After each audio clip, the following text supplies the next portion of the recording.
Assalamu alaikum warahmatullahi wabarakatuh. Hordoftoota kiyyaa akkamiin nagaa keessanii jirtanii jira galata rabbii alhamdulillah ashama harka fuune warroonni amantaa biraa hordoftanis warroonni chaayinaala kanaaf haaraa taatan like share subscribe gochuu hin irraanfatina. Hadda immoo seenaa obboleettii teennaa takka qabadhee isiniif dhiyaadhee jira akka yaada keessan irra qooddanii fi yaada keessan qooddaniif jechuudha. Walumaa galatti obboleettii teennaa tana yaada keessan akka gumaachitaniif kabajaa fi jaalalaan isin gaafadha. Yaanni obboleettii teennaa ani kan dhaladhee guddadhee biyya Oromiyaati jette. Biyya Oromiyaati maqaan koo ee jedhama. Mana barumsaa naannoo koo jirutti gola tokko hanga gola 5 baradhee akkuma gola 5 irraa gara gola 6tti darbeen maatii koo jalaa badee gara biyya Arabaa mallaqa liqeeffadhee deemee jette. Obboleettiin teennaa tun akka jettutti naannoo san hiriyoonni yookaan ijoolleen naannoo sanii biyya Arabaa turanii dhufan waan jiraniif waanuma maallaqa biyya Arabaa kanarraa hammaaranii yookiin immoo lafumaa funaananii fidan waan nutti fakkaatuuf yeroo sanitti biyya Arabaa deemuu murteessee maatii jalaa badeen deemee jette. Erga maatii jalaa badeen deemee biyya Arabaa erga dhufee manni an dhufe mana gaarii hin turre madaamin tiyya hedduu nama badaa turte jette. Akkuma beekamu nama carraa qabutu mana madaamii gaarii argata malee irra hedduun ijoollee shamarran mana madaamii baddu yookiin immoo gaarii hin turreetti kan gahu akkuma beekamu.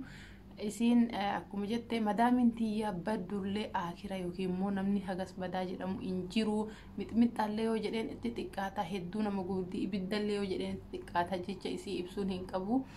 Waanin hadha hojjetaa oolinaan jette boru diigaa oolinaan jetti ganama nagahan baate galgala yeroo galtu immoo lolumaan naa galti hedduu takka mataa koo dhiiga koo qaama koo hundatti dhibee taate jette obboleettiin tiyyatuni. Gaafii tumaanis hin dhabamu jecha birtarteellee gaafa nareebduu hin qaba. Osoma akkanatti jireenya hadhooytuu fi jireenya gadadoo jiraataa jiru yookaan ammoo yaa rabbii koo yaa waaqa koo leesh biyyatii ana baaftee maaf biyyatii yaa bahee jettee isin jireenya gaabbii keessa jiraataa jirtu. Toora feesbuukaa irraan mucaa wayii barataa yuunivarsiitiitti na dubbisee jettee. Erga na dubbisee jedhee inni nagaafate deebisee fi ka'ee ima cufee irra deddeebi'ee nagaafata garuu hin deebisuu fi yeroo baay'ee nagaa kiyya maaf naaf hin deebifne jedha. Isoo akkasumatti jirru gaafa tokko halkan sa'a 8tti maal rafne haga sa'a kanaa naan jedhe. Nama kana ammaan dura haasaa wajjin hin qabnu maaf gaafii kana naaf dhiyeessa ka jedhu hedduu aaree bilookii gate jette. Erga bilookii gatee booda erga furraa bilookii booda ammas deebi'ee akkaawuntii nama biraatiin na dubbisuu eegalee ani nama gaariidha nama rabbiin sodaatu osoo maalummaa kiyyaa fi eenyummaa kiyya hin barre maaliif na bilooyita rabbiin sodaattu naan jedhe. Inni rabbiin sodaattu naan jennaa waan hedduu sodaa rabbiillee qabuuf nama kana bilookii jalaa haa baasu jedhee bilookii jalaa baasee wajjin haasaa jalqabne jette. Wajjin haasaa jalqabne ji'a tokko keessatti akkuma gamanni turiinsa keessa dhagaa kutamu dhagaa mura jedhan san jaalalli isarraa na qabde yookiin anis isa jaaladhe innis na jaalatee wajjin aara madaamis jireenya biyyambaa ulfaattu tanas isarratti dabarsuu yookaan immoo isaa wajjin haasahee yaada wal jijjiiree xiqqoo bohaartii argachuu qalbiin tiyya eegalteen booda. Yaa jaalalleetii yaa bara kana waan eebbifamuuf eebba kiyya irratti argamuu qabda naan jedhee na gaafate hin argama eebba keetii irratti jedheeni waadaa seenee fi waadaa erga seenee fi booda yeroon sun yeroo koronaa ture tikeetii murachuu hin dandeenye biyya takkayyuu xiyyaarri hin jiru ani eebba isaa irratti hin argamne bakkaan eebba isaa irratti hin argamnitti eebbifamee jette. Erga eebbifamee booddee garuu jaalalleen kiyya kuni maatii bira deemee ergatee maatiin immooyyuu maaliif namni dhiirti naannoo keenyaa dhabamteetiin biyya sanii heerumtaa naannootti illee hedduu walitti kalooyinu baay'ee addaan fagaannatte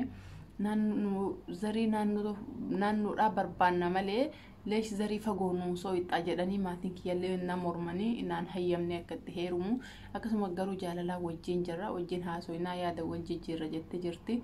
Osoma akkana jiraannu yeroo baay'ee maallaqa na gaafata jaalalleen kiyya kuni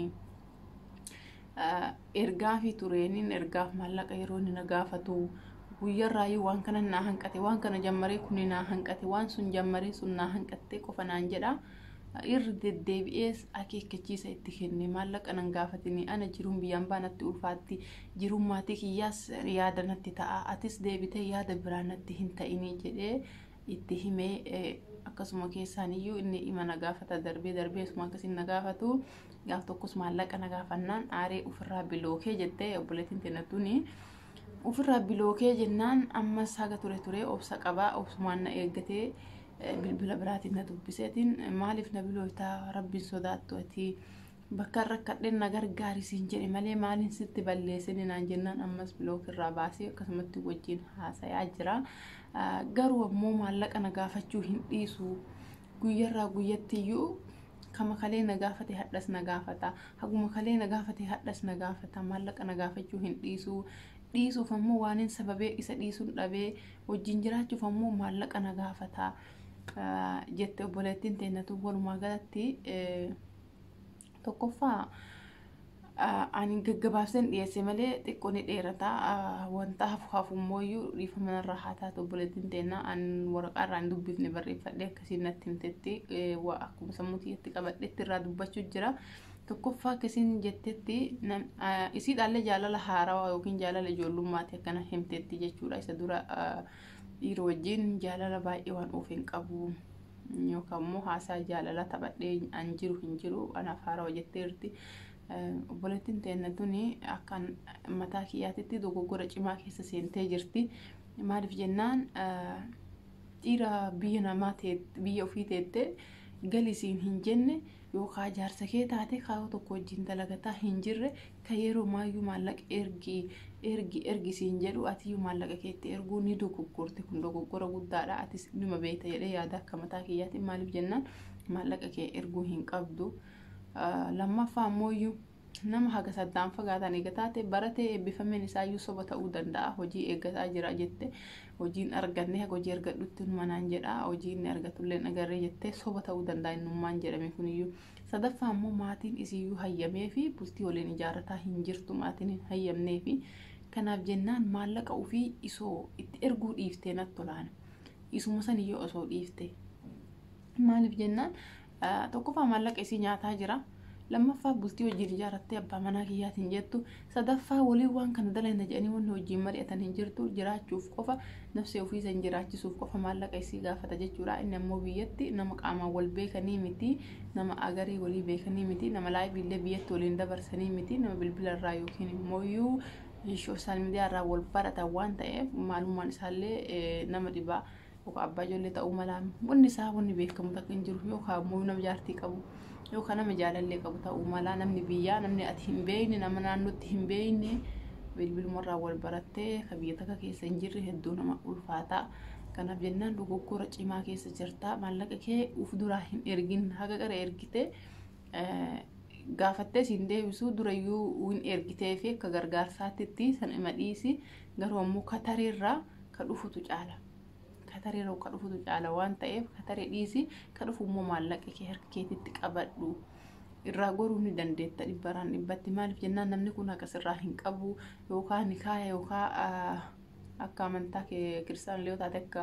amantaa kiristaanaatti illee uumaatu irraa hin qabu jechuu samaanaa jedhanii sirraa hin qabu nikaaya jedhanii sirraa hin qabu jaalalas nama biyya waliin dabarsee miti nama miidiyaarra wal baratteen bilaashumatti maallaqni kee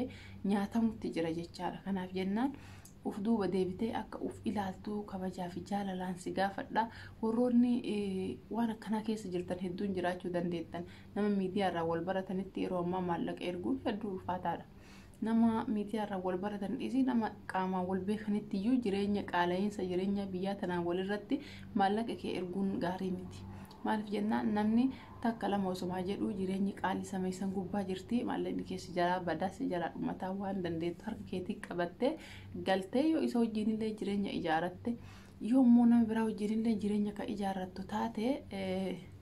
galteetuma harka keetii qabattee waan harkaa qabu ol kaayan ol kennan gakkennanii ol hiixatan gadi hiixatan moo maal jedhan sanii waan harka kee keessaa qabdu waa godhachuu dandeetta malee waan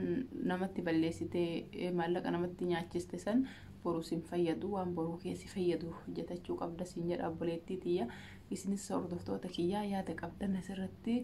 yaada keessan qoodaa fi isiniin jedhaa hedduu isin jaaladha hedduu isin kabaja warroonni chaayinaala kanaaf haaraa taatan laayikii sheer sabiskiraayib gochuun na jajjabeessaa maatii naaf ta'a isiniin jedha nagayatti naaf tura.